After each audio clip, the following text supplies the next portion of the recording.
Hello, dear students. Let us start our today's topic, that is unicellular and multicellular organisms. And later we will also see what are prokaryotic and eukaryotic cells.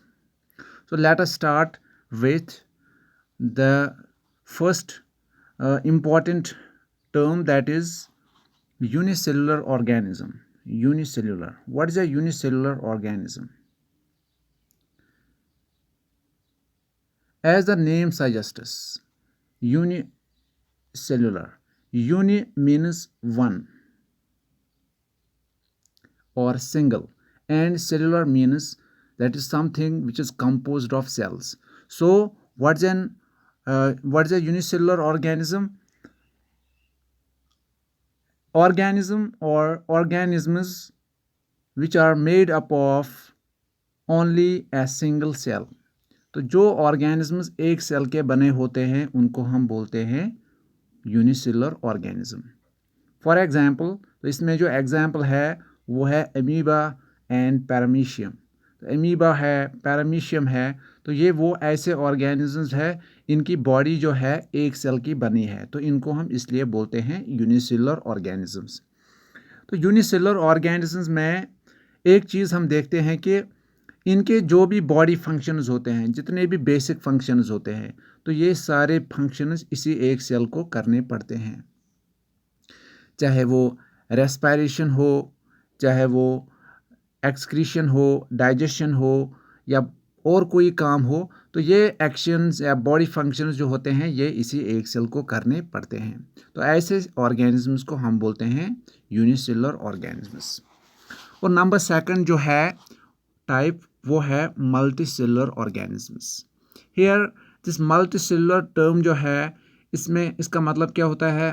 This multi means many और various, एक से ज़्यादा, और and cellular means that is something which is composed of cells. That is organisms which are made up of more than one cell और more than one cell. तो ऐसे organisms जो एक से ज़्यादा सेल्स के बने होते हैं तो उनको हम बोलते हैं मल्टीसेलुलर ऑर्गेनिजम्स. तो मल्टीसेलुलर ऑर्गेनिजम्स की अगर हम बात करें तो इनकी जो एग्जांपल्स होते हैं, फॉर एग्जांपल ह्यूमंस हैं, काउ है, यहाँ पे रोज़, तो ये कुछ एग्जांपल्स यहाँ पे दी गई है. तो ये इन ऑर्गेनिजम्स की एग्जांपल्स हैं. और इन ऑर्गेनिजम्स में हम क्या देखते हैं कि जो सेल्स होते हैं इन ऑर्गेनिज्म में, उनमें हम देखते हैं एक फिनोमिना जिसको हम बोलते हैं डिवीजन ऑफ लेबर. यानी कि जो काम करना पड़ता है इस ऑर्गेनिजम्स के इन सेल्स को, तो वो काम इन सेल्स में बट जाता है, तकसीम होता है, शेयर मिलता है उनको इस काम का थोड़ा थोड़ा. तो इससे क्या होता है, वो काम बड़े अच्छे तरीके से होता है और सेल्स पे भी प्रेशर नहीं पड़ता, सेल्स भी थकते नहीं हैं काम करने से जब इनको किसी काम का एक छोटा सा हिस्सा करना हो. तो hence we see that these organisms show division of labour. तो उससे क्या होता है, उससे काम जो है बड़े इफ़ेक्टिव अंदाज में होता है. तो ये है multicellular organisms. Now we will see जो सेल्स होते हैं उनके जो टाइप्स होते हैं क्या होते हैं. सेल्स के जो टाइप्स होते हैं, तो दो तरह के सेल्स हम जनरली देखते हैं. एक टाइप होता है सेल्स का जिनको हम बोलते हैं prokaryotic cells. What are prokaryotic cells? Prokaryotic cells जो होता है, अगर हम प्रोकैरियोटिक टर्म को देखें, what does this prokaryotic term mean? Actually ये वर्ड प्रोकैरियन से निकला है. प्रोकैरियन, प्रो मीन्स प्रिमिटिव, जिसका कोई खास स्ट्रक्चर ना हो, that is not a well defined structure, primitive. and carry on means nucleus. तो हम ये कह सकते हैं कि अगर हम इस प्रोकैरियोटिक सेल का जो वर्ड मीनिंग निकाल लें, तो इसका वर्ड मीनिंग निकल के आता है that is a cell which do not possess a well defined nucleus. और ऐसे सेल में जब न्यूक्लियस ही नहीं होता वेल डिफाइंड, तो हम ये भी कहते हैं कि these cells do not have a well defined nuclear membrane, क्योंकि न्यूक्लियस का अपना मेम्ब्रेन होता है, डबल लेयर्ड कवरिंग होती है, जिसको हम न्यूक्लियर मेम्ब्रेन बोलते हैं। तो जब सेल्स में न्यूक्लियस ही वेल डिफाइंड ना हो तो इसका न्यूक्लियर मेम्ब्रेन भी वेल डिफाइंड नहीं हो सकता। और इस सेल का जो न्यूक्लियर रीजन होता है, यानी कि हमें लगता है कि न्यूक्लियस के जैसा इसके अंदर कुछ है, लेकिन वो ट्रू न्यूक्लियस नहीं होता, और उस रीजन को हम बोलते हैं न्यूक्लियोइड, उसको हम बोलते हैं न्यूक्लियोइड।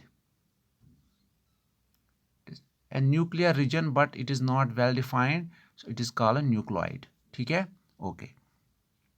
तो इसकी जो और प्रोकैरियोटिक सेल्स में हम क्या देखते हैं, इनमें हम जनरली जो सेल ऑर्गेनल्स होते हैं, यानी कि वो पार्ट्स होते हैं जो कि सेल के अंदर फंक्शन करते हैं,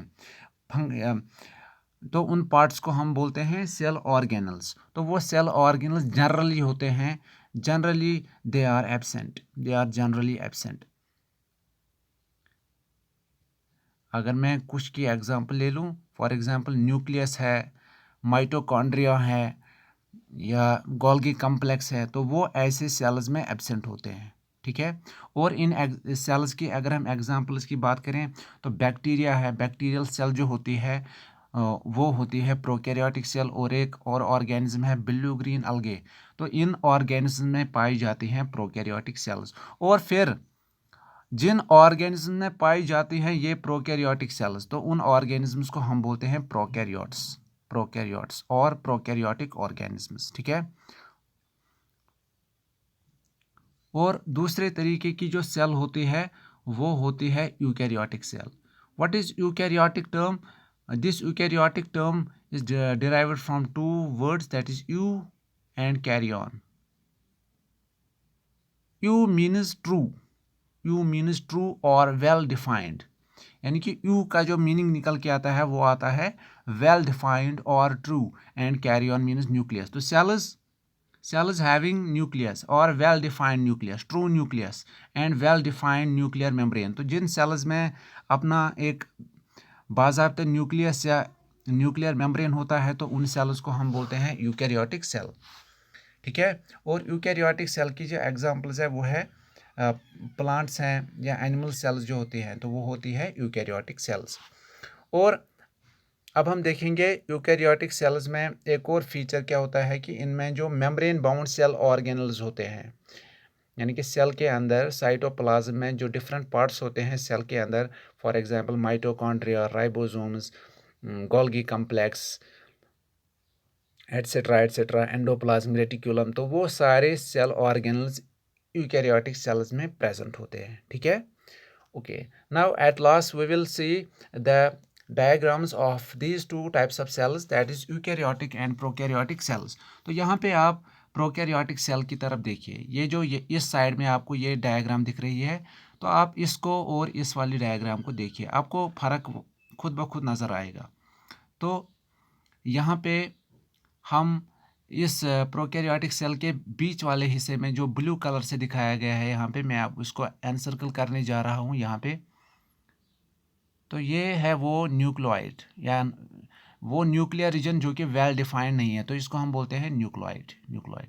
और बाकी एरिया जो है आप खुद देखिए इस सेल के अंदर, वो आपको लगभग खाली का खाली दिखाई दे रहा होगा। तो क्योंकि इसके अंदर जो बाकी वेल डिफाइंड सेल ऑर्गेनल्स होते हैं वो एब्सेंट होते हैं। और इन कंपैरिजन आप इस वाली डायग्राम में देखिए, यहाँ पे